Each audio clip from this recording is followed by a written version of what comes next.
പിന്നെ എനിക്ക് ഒരു കാര്യം കൂടെ പറയാനുള്ളത്, നിങ്ങളിപ്പോൾ വിചാരിക്കുന്നുണ്ടാവും എനിക്ക് വായനാശീലമില്ല, അല്ലെങ്കിൽ എനിക്ക് ബുക്ക് വായിച്ചിരിക്കാനൊന്നും പറ്റൂല, അല്ലെങ്കിൽ ബുക്ക് വായിക്കുന്ന ശീലമില്ല, എന്നെ പോലെ ഞാൻ പറയുന്നത് എനിക്ക് ബുക്ക് വായിക്കാനുള്ള പേഷ്യൻസ് ഇല്ല എന്നാ വിചാരിക്കുന്നെങ്കിൽ എനിക്ക് തോന്നുന്നു നിങ്ങൾക്ക് എനിക്ക് തെറ്റുപറ്റിയ പോലെ തന്നെ നിങ്ങളും ചിലർ തെറ്റിദ്ധരിച്ചതായിരിക്കും. നമുക്ക് ബുക്ക് വായിക്കാനുള്ള ശീലമില്ലാണ്ടല്ല, നമുക്ക് കറക്റ്റ് ബുക്ക് കിട്ടാഞ്ഞിട്ടാണെന്ന് എനിക്ക് ഇന്നലെ ഒറ്റ ഇരിപ്പിന് ഞാൻ ഈ ബുക്ക് വായിച്ചു തീർത്തപ്പോൾ എനിക്ക് മനസ്സിലായി. ഹലോ, ഇന്നുണ്ടല്ലോ ഫ്ലിപ്കാർട്ടിൽ നിന്ന് ഞാൻ എൻ്റെ ലൈഫിൽ ഫസ്റ്റ് ടൈം ആയിട്ട് ഓർഡർ ചെയ്ത് വായിച്ച ഒരു ബുക്കാട്ടോ ഇത്.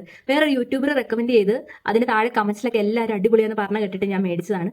പക്ഷെ എനിക്കിത് ഭയങ്കര ഇഷ്ടപ്പെട്ടു എന്ന് പറഞ്ഞാൽ അത്ര വലിയ സംഭവബഹുലമായ കഥകളൊന്നുമില്ല. ഒരു 22 വയസ്സുള്ള പെൺകുട്ടി ജോലിക്ക് വേണ്ടിയിട്ട് ബാംഗ്ലൂർ പോകുന്നു. അവളുടെ ഫ്രണ്ട്സ് സർക്കിള്, അവിടെ നടക്കുന്ന ചെറിയ ചെറിയ കഥകൾ, അവരുടെ സ്റ്റോറീസ് ഒക്കെ ആയിട്ടുള്ള ഒരു സ്റ്റോറി ബുക്കാണിത്.